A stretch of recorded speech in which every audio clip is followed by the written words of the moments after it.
Non, Jules Alinguete n'a pas été mis à la retraite. C'est un mensonge, soigneusement maquillé.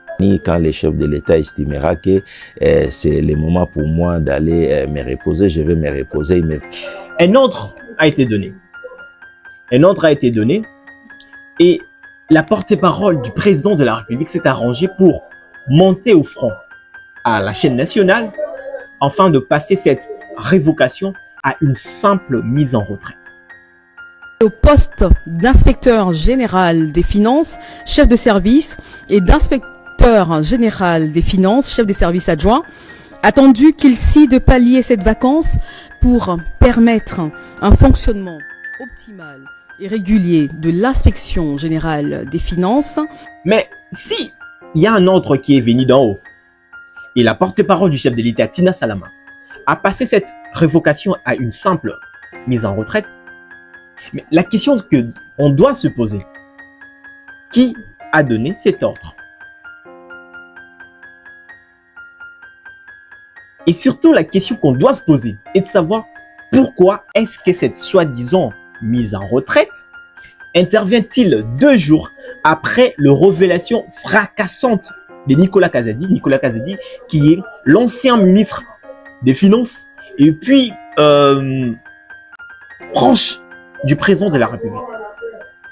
Pourquoi la mise en retraite de Jules Alinguete intervient après la révélation de Nicolas Kazadi? Nani inspecteur IGF Alinguete promettait qu'il se ressalait pour la place na hier comme ministre oui d'abord ameka qui nan prémature quand un journaliste na wana amoni que Simbité a comme kanisa que azota ministre des finances avec encourager bateau encourager ils appellent bateau bazaki contre ngai donc basangani basa la montage ndengwa et comme à ça monta contrôle ce qui y a lobby bateau bakansanan que ça solo avant de réfléchir bakansanan en plus avant de contrat na bino nyonso la journaliste na kanisi na yo pour dans contrat pa na yete nana yo na IGF ya solo na tuni pour makamunenge lobanaka na yebite pour ce qu'on contrat na yo komona que ba ko déranger pour na émission. Je pense que ces propos avaient tout changé.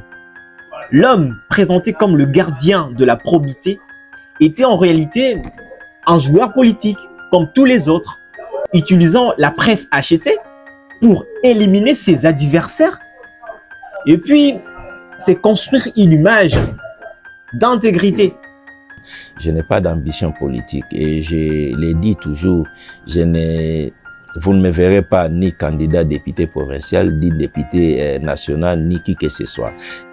Aujourd'hui, le masque sont tombés. Donc, on s'est dit que la personne à qui reposait l'espoir de tout un peuple, qui avait juré de ne pas entrer dans la politique, en réalité, c'est un joueur politique comme tous les autres. Promettait qu'il se ressalait pour la place na hier. On s'est dit que la personne à qui reposait l'espoir de tout un peuple, qui avait juré de ne pas entrer dans la politique, en réalité, c'est un joueur politique comme tous les autres. Qui a acheté les journalistes pour éliminer ses adversaires, salir leur réputation par de détournements. Et vous savez que j'ai le dégoût de la classe politique congolaise. Que j'ai le dégoût de la classe politique congolaise. Que je ne partage pas beaucoup de comportements et beaucoup de points de vue. Donc, tout ça pour construire une image d'intégrité et gagner la confiance du chef. Enfin, de bénéficier des postes. Et c'est Nicolas Kazadi qui le dit. Un membre du régime, un membre du système. Parce qu'ils sont tous dans le même système. Dans une même bastion. Ils sont tous là. Parce que si aujourd'hui, vous me posez la question, que si c'était un opposant qui l'avait dit, j'allais refuser. J'allais refuter. Mais ça vient d'un homme qui fait partie de ce même système. Et malheureusement, la même personne, là je parle de Nicolas Kazadi, lui également est visé par le même système parce qu'il a révélé de vérités qui devaient normalement être cachées. Aujourd'hui, Jules Alinguete tombe. Sa mise en retraite anticipée étonne presque tout le monde. D'autant plus que, selon la loi congolaise, les fonctionnaires de l'État ont droit de travailler jusqu'à leurs 65 ans avant d'aller en retraite. Comme par exemple, nous avons je pense que le président de la Cour constitutionnelle, Dieudonné Kamuleta, qui a 63 ans, mais il est toujours là. Pourquoi pas lui? Et pourquoi Jules Alinguete? En réalité, il y a un ordre qui a été donné. Un ordre donné par le système.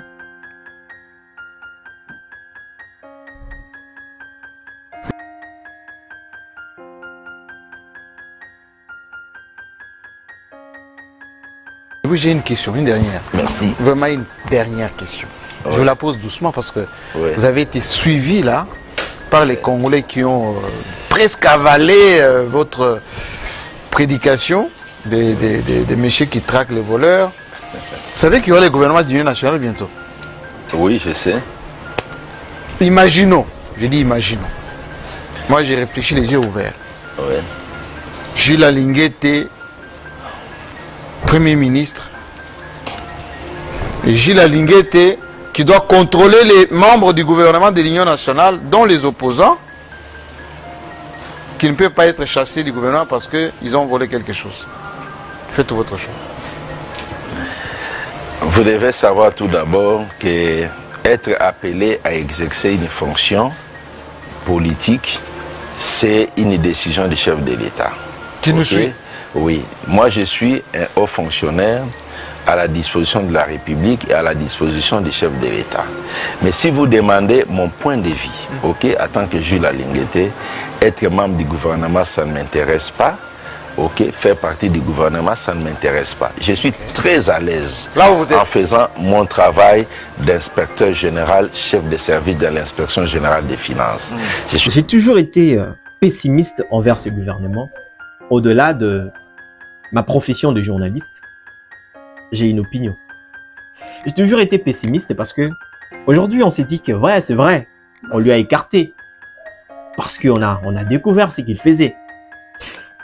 Mais demain, nous serons étonnés de voir que la même personne est nommée Premier ministre. Donc, ne soyez pas étonnés parce qu'on l'a vu à plusieurs reprises. On a cette expérience dans notre pays de voir que les mêmes personnes qui sont condamnées aujourd'hui, demain, ce sont les mêmes personnes qui occupent de responsabilités, de hautes fonctions ici en République démocratique. On l'a vu. Des personnes qui sortent tout fraîchement de la prison et qui sont nommées par des ordonnances présidentielles, tout ça.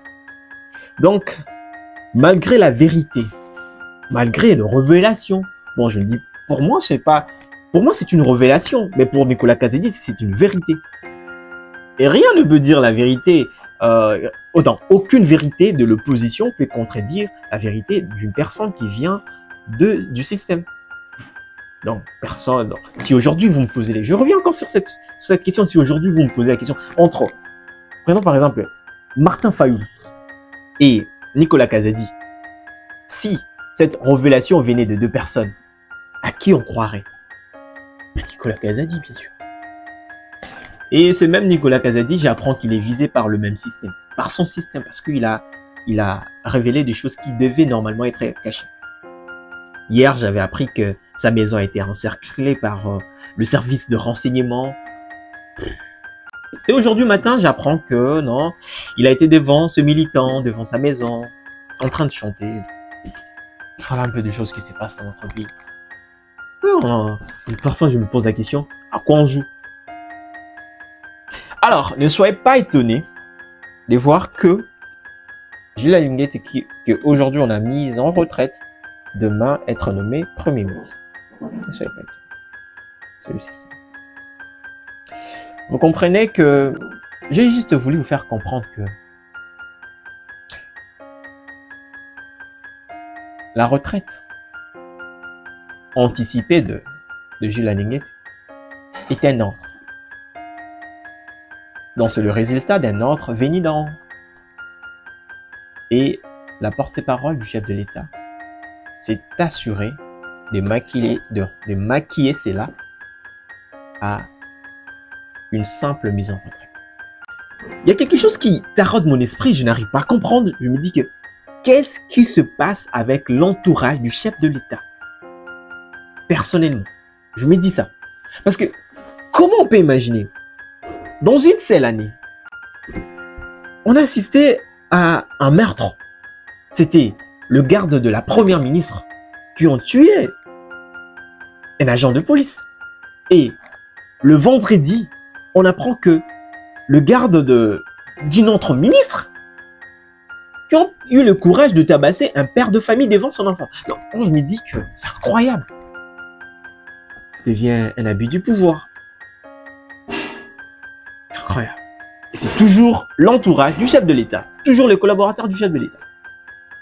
Parce que cette ministre, c'est une ancienne conseillère du chef de l'État. Moi, je me dis, qu'est-ce qu'elle faisait comme travail pendant qu'elle était conseillère du chef de l'État? Qu'est-ce qu'elle faisait comme travail? Si elle n'arrive pas à orienter ses gardes. Parce que comment on peut se permettre à faire ça? Donc, vous comprenez que je sais que ce sont des opinions un peu personnelles au-delà de mon travail de journaliste, mais quand même, ça doit nous étiquer.